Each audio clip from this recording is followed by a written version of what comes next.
Hello friends, अस्सलाम वालेकुम and welcome to reality TV. दोस्तों, मौत हमारी जिंदगी की एक बहुत बड़ी हकीकत है। अमीर हो या गरीब, कोई किसी भी मजहब को मानने वाला हो, दुनिया के किसी भी कोने में रहता हो, कोई भी इंसान मौत को नहीं झुटला सकता। तकरीबन हर मजहब को मानने वाले लोग ये भी मानते हैं कि मौत के बाद हमारा हिसाब किताब होता है और हमारी असल जिंदगी शुरू होती है। लेकिन दोस्तों, एक मुसलमान होने की हैसियत से हम मौत के बाद का सफर कैसा होता है उसके मुतालिक बहुत कुछ जानते हैं। हमारा दीन हमें इस मुतालिक काफी कुछ बताता है।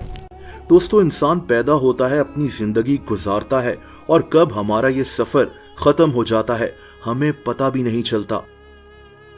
जब इंसान की मौत हो जाती है और इंसान को कब्र में उतारा जा रहा होता है तो मुर्दा उन लोगों के कदमों की आवाज सुन सकता है जो उसको दफनाकर वापस जा रहे होते हैं। और अब इंसान की रूह को आलम बरज़ख में रहना होता है। देखिए दोस्तों, रूह क्या होती है, हमारे पास इसकी बहुत लिमिटेड नॉलेज है।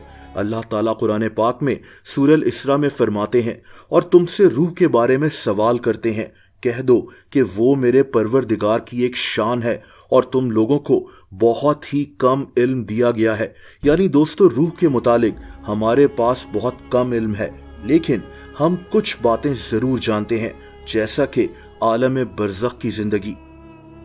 दोस्तों, मौत के बाद और क़यामत तक जिस जगह हमारी रूहें रहती हैं उसे आलम बरज़ख कहते हैं। ये हमारे मरने के बाद की जिंदगी होती है क़यामत तक के लिए। ये एक ऐसा वेटिंग एरिया है जहां रूहों को क़यामत का इंतजार करना होता है। बरज़ख का मतलब एक पर्दा होता है, एक अनदेखी दुनिया जिसमें रूहें क़यामत तक रहेंगी। दोस्तों, आलम बरज़ख का मंजर एग्जैक्टली कैसा होगा ये तो अल्लाह ताला जानता है, लेकिन हम ये जरूर जानते हैं कि रूहों को उनके अमाल के मुताबिक क़यामत से पहले यहाँ रहना होगा। कहा जाता है कि आलम बरज़ख की 3 कैटेगरीज होंगी। पहली कैटेगरी जहां बेहद नेक और पाक रूहें मौजूद होंगी, इनको हर किस्म की नेमत मुयस्सर होगी। दूसरी कैटेगरी उन रूहों की होगी जिन पर कोई सख्ती नहीं होगी, ये रूहें भी आराम से आलम बरज़ख में मौजूद होंगी। और तीसरी कैटेगरी उन रूहों की होगी जो अल्लाह ताला की नाफरमान रूहें होंगी। इन रूहों पर आलम बरज़ख में बेहद सख्ती होगी। ये भी कहा जाता है कि जो नेक रूहें होंगी उनको आलम बरज़ख की एक जगह एलीन में भेज दिया जाएगा, और जो बदकार रूहें होंगी उनको आलम बरज़ख की एक जगह सिज्जीन में भेजा जाएगा। इनका फाइनल हिसाब किताब तो क़यामत में ही होगा, लेकिन यहीं से रूहों को उनके अमाल के मुताबिक जगह दे दी जाती है। लेकिन जैसा कि मैंने कहा कि आलम बरज़ख का मंजर एग्जैक्टली कैसा होगा, क्या रूहें वहां कुछ खाएंगी पिएंगी, ये सब अल्लाह ताला ही जानता है। हमारे पास इसकी बहुत लिमिटेड नॉलेज है।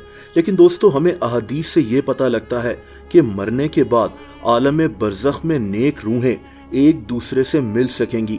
नेक रूहें बाकायदा बरज़ख में अपने प्यारों का इंतजार कर रही होती हैं। जब इनका कोई रिश्तेदार आलम बरज़ख में दाखिल होता है जिसकी नेक रूह होती है, तो रूहें इससे अपने प्यारों के मुतालिक सवाल करती हैं, क्योंकि इनको अपने प्यारों का यहाँ इंतजार होता है। अगर इनको पता चले कि इनका वो प्यारा ऑलरेडी मर चुका है, तो इसका मतलब है कि वो बरज़ख के उस हिस्से में है जहां बदकार रूहें रहती हैं, यानी सिज्जीन में, वरना इनका वो प्यारा यहाँ इनको अब तक मिल जाता। इस बात पर सब मुत्तफिक हैं कि आलम बरज़ख में नेक रूहें अपने प्यारों से मिल सकेंगी। दोस्तों, आलम बरज़ख एक पर्दा है, एक ऐसी अनदेखी दुनिया जिसके मुतालिक बहुत कम इंफॉर्मेशन मौजूद है, लेकिन हम सबको मरने के बाद क़यामत तक इसी जगह रहना है। जैसा कि मैंने कहा कि आलम बरज़ख का मंजर एग्जैक्टली कैसा होगा ये तो अल्लाह ताला ही जानता है। दोस्तों, अगर आप मुझे इंस्टाग्राम पर फॉलो करना चाहें तो उसका लिंक नीचे डिस्क्रिप्शन में मौजूद है।